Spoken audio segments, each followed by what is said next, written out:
Olá, olá! Essa aula é para você assistir com calma, com bastante disposição mental, que a gente vai ler o DSM-5. Eu vou tentar repartir em partes para não ficar tão maçante e a gente falar aí de cada critério diagnóstico, conversar sobre eles de um todo, né? Pra gente ir esclarecendo possíveis dúvidas desse processo, tá? Então, eu vou começar aqui pelo critério A.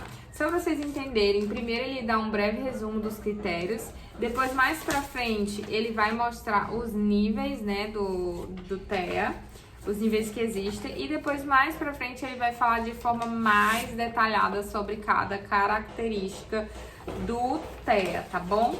Muitas partes do DSM-5 ele fala sobre que é importante levar em consideração o histórico da criança, o histórico do cuidador, questão cultural, gênero, tudo isso pode impactar na investigação, até porque o DSM-5 ele é mundial, o mundo todo usa ele, né? Então agora sim vamos lá falar do critério A.1, tá? O critério A como todo, ele fala sobre os déficits persistentes na comunicação social e na interação social em múltiplos contextos, conforme manifestado pelo que segue atualmente ou por história prévia, né? Ou seja, vai ser avaliado nesse momento tanto o histórico, né, quanto o que acontece atualmente. Por que isso é importante? Porque o diagnóstico de autismo ele pode ser dado em qualquer idade, mas ele precisa ter um histórico desde a infância, tá? Então aqui você vai precisar relatar ali, coloca já no seu relatório, até se esse relatório você for fazer para você mesma, né? O histórico mesmo, desde a infância, tudo que você consegue observar desde o nascimento, para poder colocar no seu relatório para levar para o neuro, tá? Então, ponto 1, ele é sobre déficit na reciprocidade socioemocional, variando, por exemplo, de abordagem social anormal e dificuldade para estabelecer uma conversa normal e compartilhamento reduzido de interesses, emoções ou afeto, a dificuldade para iniciar ou responder a interações sociais, tá? Então, aqui é o resumo do resumo do resumo, né? O que é o critério. Então, simplificando, né? Eu conversei até com vocês antes falando que, de fato, o DSM-5 foi escrito por pessoas típicas, então elas usam muito termos como normal, anormal, estranho, essas termologias, então ignore. Então ele fala que não ter reciprocidade socioemocional e tem dificuldade para estabelecer a conversa, né, na normalidade, ou compartilhamento reduzido de interesses, emoções e afeto.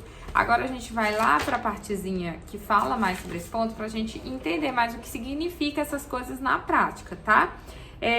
Déficits verbais e não verbais na comunicação social tem manifestações variadas, dependendo da idade, tá? Então, isso também tem que ser levado em consideração, porque não tem como a gente olhar para a criança e esperar que ela haja como adulto. Tem coisas que são da infância, que mesmo uma criança típica vai ter aquela dificuldade, independente de ser autista ou não, porque é da infância essa dificuldade de começar, por exemplo, uma interação. Então, a gente precisa analisar dentro do contexto da idade da criança, tá?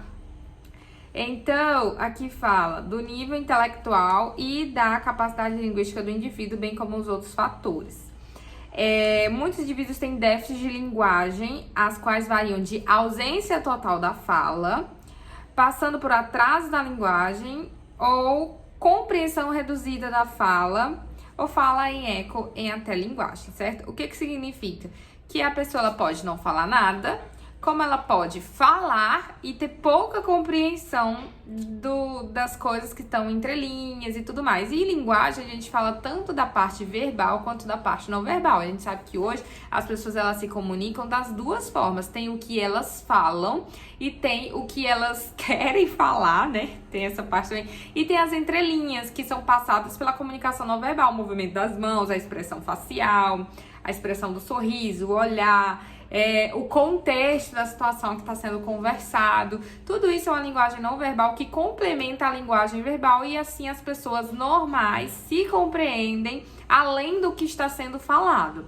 A pessoa autista não. Ela provavelmente não vai compreender a linguagem não verbal, ela não vai conseguir juntar falas e contextos, olhares, expressão facial, isso vai comprometer a compreensão da fala daquela pessoa.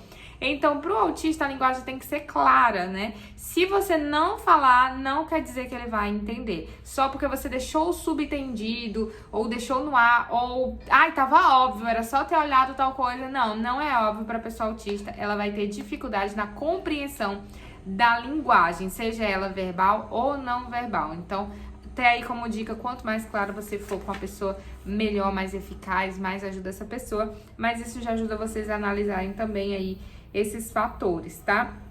Que atraso na linguagem não necessariamente precisa ser só a verbal, pode ser a não verbal, como a criança pode ter a não verbal e não ter a verbal. Então, ela pode ser afetada em diferentes campos.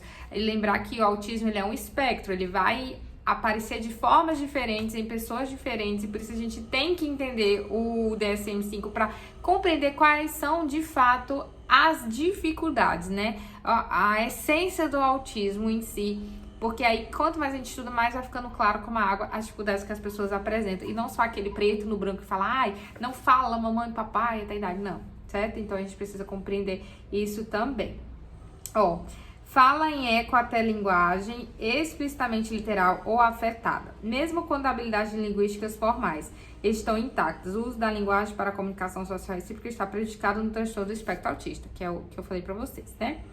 Então, ele fala sobre déficits na reciprocidade socioemocional. O que é isso? Capacidade de envolvimento com outros e compartilhamento de ideias e sentimentos, né? Que é aquela sensação de reciprocidade, de afeto. É daí onde vem o mito de que autistas não têm empatia, não se importam e tudo mais. E, na verdade, é a dificuldade de ter ali a reciprocidade socioemocional, né? Que é ter a reciprocidade com o sentimento do outro. Aqui, a pessoa ela não consegue saber o que o outro está sentindo e compartilhar esse sentimento, tem essa dificuldade de reconhecer essas informações. Aí ele cita, estão claramente evidentes em crianças pequenas com transtorno que podem apresentar pequena ou nenhuma capacidade de iniciar interações sociais e de compartilhar emoções, além de imitação reduzida ou ausente do comportamento de outros. Ou seja, na prática, a criança ela não vai conseguir começar uma interação, ela não vai conseguir perceber quando o outro está tentando fazer uma interação com ela. Você pode estar ali tentando interagir com ela, ela não vai perceber essa interação, ela não percebe essa interação. E aí é onde falta a reciprocidade socioemocional. Ela não percebe que você está tentando falar com ela, ou que você está tentando chamar a atenção dela. Ela não está vendo, ela está no universo dela ali. Que mais? E também, por exemplo, você tá triste, ela não vai perceber que você tá triste, ela não vai perceber que você tá feliz, ela não vai perceber a sua emoção, a emoção do outro ali naquela interação. Isso vai prejudicar a resposta dela também, porque vai parecer que ela é insensível. E não é que ela é insensível, que ela não é empática, ela não conseguiu reconhecer. A parte do cérebro que reconhece a emoção, ela está ali com dificuldade, está com um déficit, e aí ela não consegue reconhecer, e aí gera aquela coisa de tipo, né, não se importa. Isso também tem problema nos relacionamentos, porque aí as pessoas acham que aí não se importa, não me ama e tudo mais, quando na verdade a pessoa ela só não teve a capacidade de perceber que de fato você estava ali tentando interagir ou chamar atenção, ou etc e tal. Gente, eu falo muito etc e tal, tá? Ignorem. O que mais que ele fala aqui?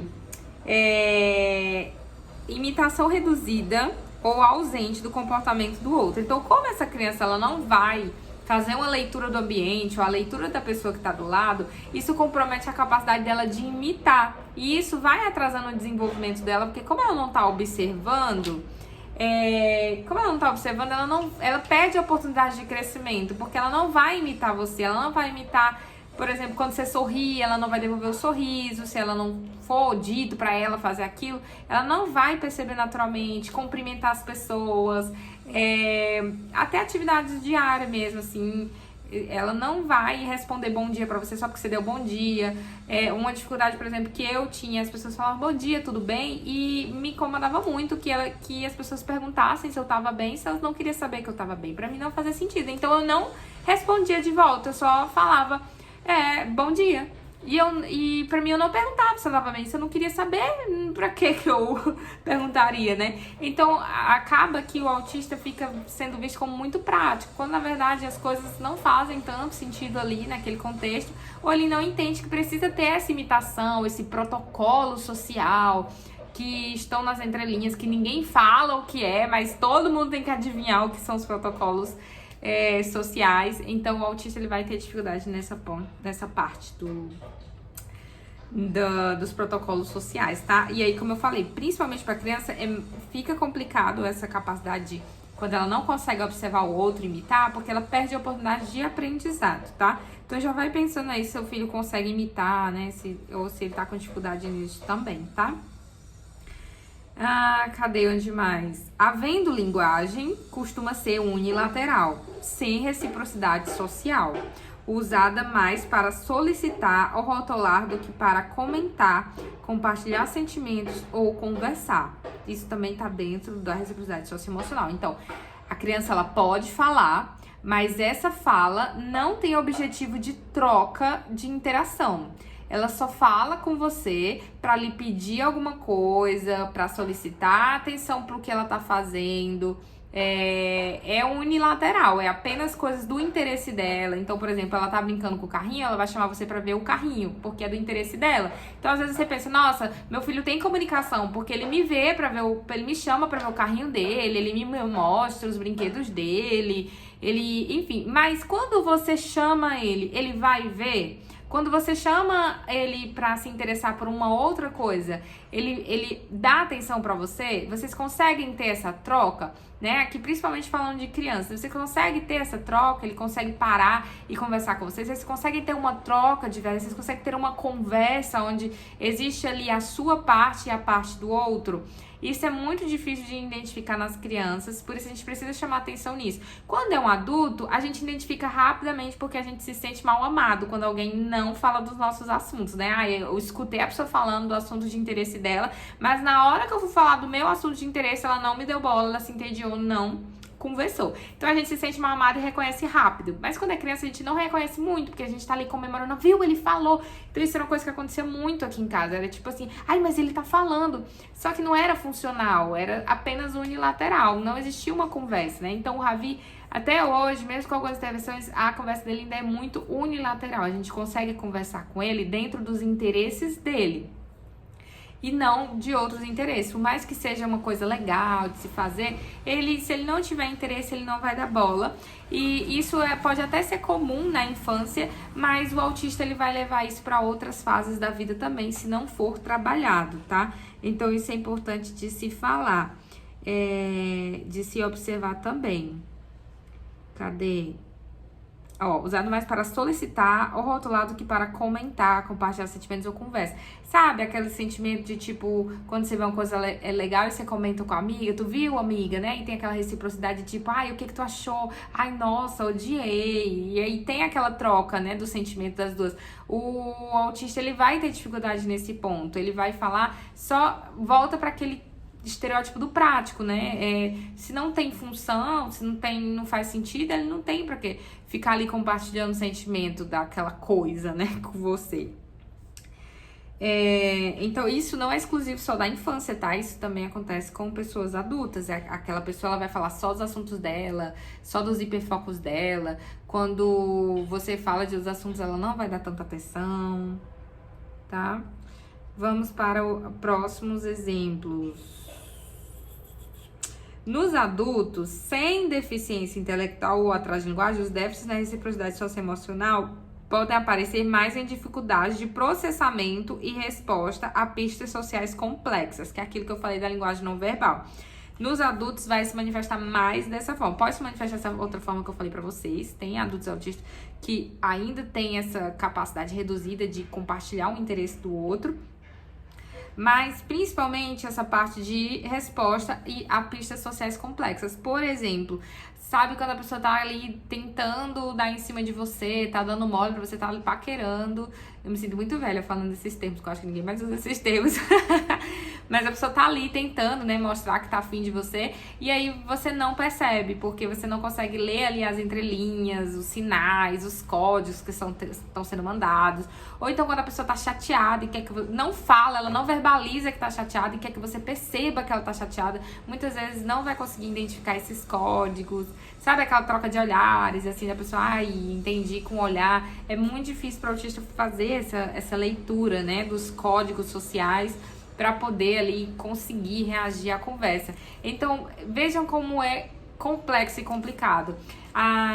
Você tem uma série de pessoas ali que falam, que conversam e tudo mais, e você acha que a pessoa tá entendendo, e quando você vai ver, a pessoa não tá entendendo, tem ruído na comunicação, justamente porque falta ali essa interpretação dos códigos sociais, né, as pistas sociais complexas. Por exemplo, quando e como entrar em uma conversa e o que não dizer. Então aí já é outros sinais do autismo, né? A pessoa não sabe que horas entrar na conversa, tem um grupo de pessoas falando, ela não sabe que horas entrar, ela fica sempre queimando a largada, ela tenta falar e não consegue, ela não sabe como entrar no assunto, ela não sabe o que dizer, e quando ela vai dizer, ela fala coisas inapropriadas, fala coisas que não se falam pra uma pessoa, falam coisas muito íntimas no momento que não é pra falar, fazem comentários impróprios, ou às vezes parece rude, parece grosseiro, mas é porque falta ali a habilidade para entrar na conversa ou saber o que dizer. Justamente porque o ser humano, e aí eu falo como pessoa atípica, né, que tem a dificuldade de compreender